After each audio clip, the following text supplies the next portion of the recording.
वजू खाना है।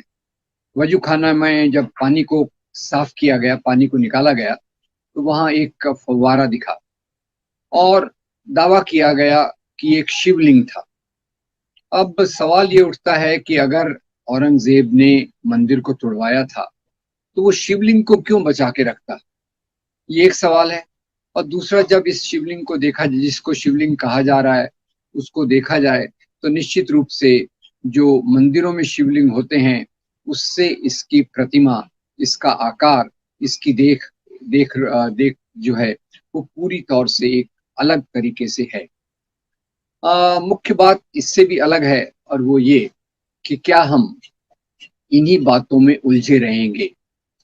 6 दिसंबर 1992 को बाबरी मस्जिद गिराई गई।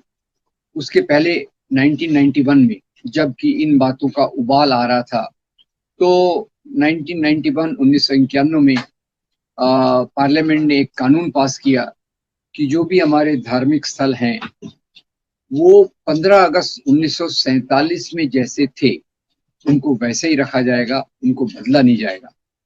अब उसके बदले हम देख रहे हैं कि एक के बाद एक, कभी ज्ञानव्यापी मस्जिद, कभी ताजमहल, कभी कुतुब मीनार, कभी लाल किला, और इन सब चीजों के बारे में बात की जा रही है। इसी के पहले हमने देखा कर्नाटक में खास तौर से हिजाब, हलाल और ऐसे मुद्दों को वहां हवा देने की कोशिश की गई। महाराष्ट्र में एक मनसे नाम की पार्टी है, वो जो मस्जिदों पर लाउडस्पीकर से अजान देते हैं उसको एक मुद्दा बना रही है। तो सवाल ये उठता है कि हम किस प्रकार के मुद्दों के आधार पे समाज को आगे चलाएंगे। ये बात निश्चित है कि इतिहास में कई मंदिर तोड़े गए, और उसमें मैं एक डेफिनेटिव अकाउंट रिचर्ड ईटन का आपके सामने रखूंगा। रिचर्ड ईटन ये इतिहासकार, आर्कियोलॉजिस्ट हैं, जिन्होंने दो बातें खास तौर से बताई कि एक तो जो मंदिर तोड़े गए वो धर्म के कारण नहीं, सत्ता की स्पर्धा, राइवलरी और संपत्ति के कारण तोड़े गए। दूसरा, उन्होंने कहा मंदिरों का जो नंबर दिया जाता है मंदिर तोड़ने का, वो बहुत बढ़ा चढ़ा कर दिया जाता है, जबकि वास्तविकता में 8-10 मंदिर इस प्रकार से तोड़े गए होंगे। अब औरंगजेब के स्वरूप के बारे में भी हम देखें तो उसने जहाँ कुछ मंदिरों को, काशी विश्वनाथ के मंदिर के बारे में, इसको ध्वंस करने के बारे में उसका नाम आता है, और उसके बारे में दो प्रकार के विवरण हमारे सामने आए। एक विवरण ये जो डॉक्टर पट्टाभी सीतारामैया ने अपनी किताब फेदरस्टोन में लिखा कि वहाँ कुछ अनैतिक काम हो रहे थे, इसके कारण औरंगजेब ने उसको तोड़वाने का आदेश दिया। दूसरे वो जो डॉक्टर प्रोफेसर के एन पनिकर लिखते हैं कि यहाँ राजा के विद्रोही छुप गए थे और उसके कारण औरंगजेब ने इस मंदिर को तोड़वाया था। ये दो प्रकार के अकाउंट मिलते हैं। और तीसरी बात यह है कि इसी के साथ साथ ये भी हम जाने कि औरंगजेब ने कई मंदिरों को दान भी दिए। उज्जैन में महाकाल का मंदिर, आसाम में कामाख्या देवी का मंदिर, वृंदावन में भगवान श्री कृष्ण का मंदिर, ये कुछ मंदिरों के नाम मैं बता रहा हूँ। इस प्रकार के बहुत सारे विवरण डॉक्टर विशंबरनाथ पांडे की किताब फरमान्स ऑफ किंग औरंगजेब में दिए हैं, जहां डॉक्टर विशंबरनाथ पांडे ने उत्तर भारत के बहुत सारे मंदिरों के पुजारियों के पास जो औरंगजेब द्वारा दिए गए फरमान थे उनको जमा किया, और उसके आधार पर बताया कि कैसे कितने मंदिरों को औरंगजेब ने दान दिया। इसी औरंगजेब ने गोलकुंडा में एक मस्जिद को भी तोड़वाया, क्योंकि वहां का राजा तानाशाह इनको लगान, खिराज, ट्रिब्यूट नहीं दे रहा था लगातार 3 साल तक। तो वो बड़ा अमाउंट हो गया था, उसने मस्जिद के नीचे छुपा के रखा था और उसको उसके कारण तोड़वाया गया। तो आज मंदिर मस्जिद के बहाने, खास तौर से औरंगजेब का नाम लेकर, आज के मुसलमानों को निशाना बनाने की कोशिश की जा रही है। पहला सवाल तो उठता है कि हमें भविष्य की तरफ जाना है या पाश्चात्य या पास्ट टेंस, भूतकाल में जाकर उन गड़े मुर्दों को उखाड़ना है। अगर गड़े मुर्दों को उखाड़ना है तो हम कहाँ तक जाएंगे? क्या ये हम मध्यकालीन युगों तक रुके रह सकते हैं? क्योंकि इसके पहले हम जाएं तो हम ये भी जानते हैं कि भारत में बौद्ध विहारों का बहुत ध्वंस हुआ।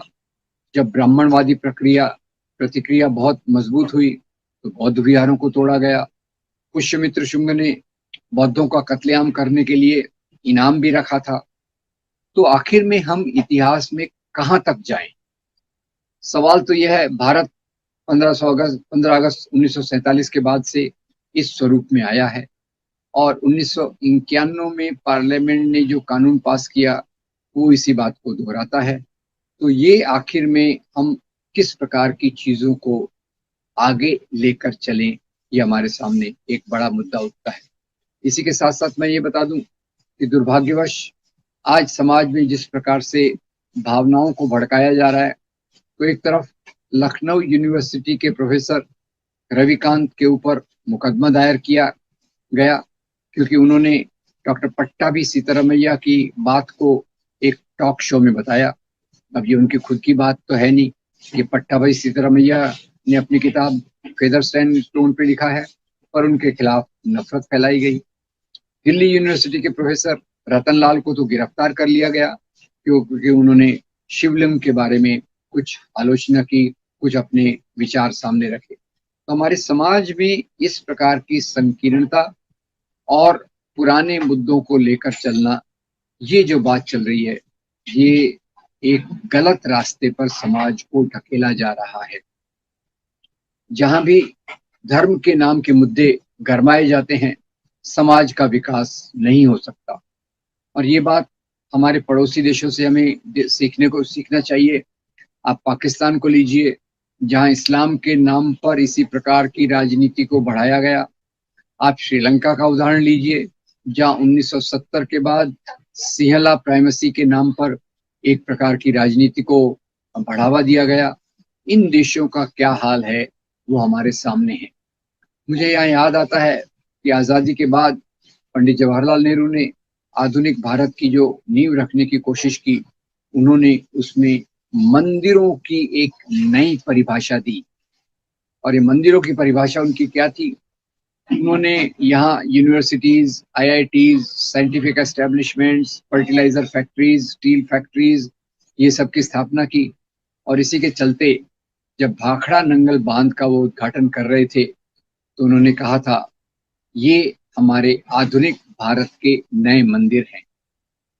तो दोस्तों, आज हमें ये सोचने की जरूरत है कि हम क्या मस्जिदों के नीचे मंदिर को तलाशते रहेंगे, या जो मंदिरों की कल्पना जवाहरलाल नेहरू ने की थी उस प्रकार के मंदिरों के निर्माण के लिए सामाजिक मेहनत, सामाजिक संपत्ति को उस तरफ लगाएंगे जिससे सब लोगों को एक खुशहाली का वातावरण मिले, सब लोग गरीबी से दूर एक अच्छे हालात में रह के शिक्षा और स्वास्थ्य को प्राप्त करें।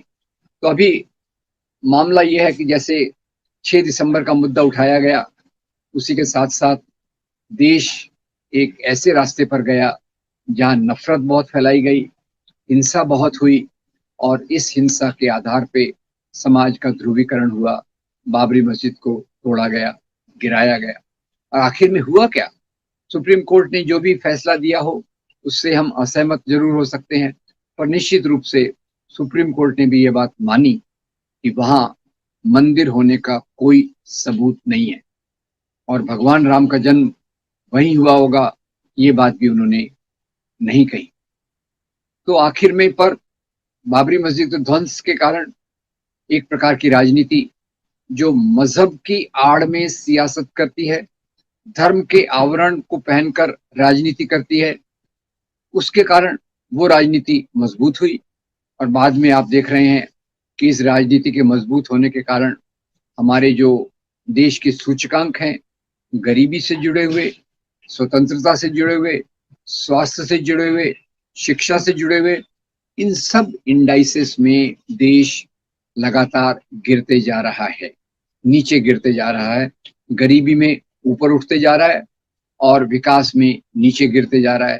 तो हमें सोचना है कि बाबरी मस्जिद को जिस प्रकार से ध्वंस करके एक राजनीति का उद्घाटन किया गया, क्या वो हमारा रास्ता है? या जो जवाहरलाल नेहरू और आज़ादी के आंदोलन के लोगों ने हमको रास्ता दिखाया था कि भविष्य की बात करो, आगे की बात सोचो, मंदिरों का निर्माण, यूनिवर्सिटीज का मंदिरों के निर्माण को अपने सामाजिक मुद्दे पे छोड़ के राज्य का काम होना चाहिए।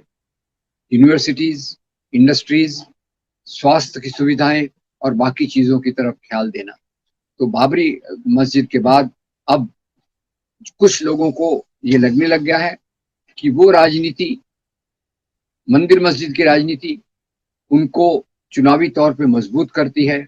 उसी के चलते इन मुद्दों को गरमाया जा रहा है और ज्ञान व्यापी मस्जिद का मुद्दा भी उसी कड़ी में एक आगे का कदम है जो देश के लिए बहुत नुकसानदायक है। वीडियो के नीचे सब्सक्राइब के बटन पे क्लिक करें, बेल के आइकॉन पे क्लिक कीजिए ताकि हर नई वीडियो की नोटिफिकेशन आपको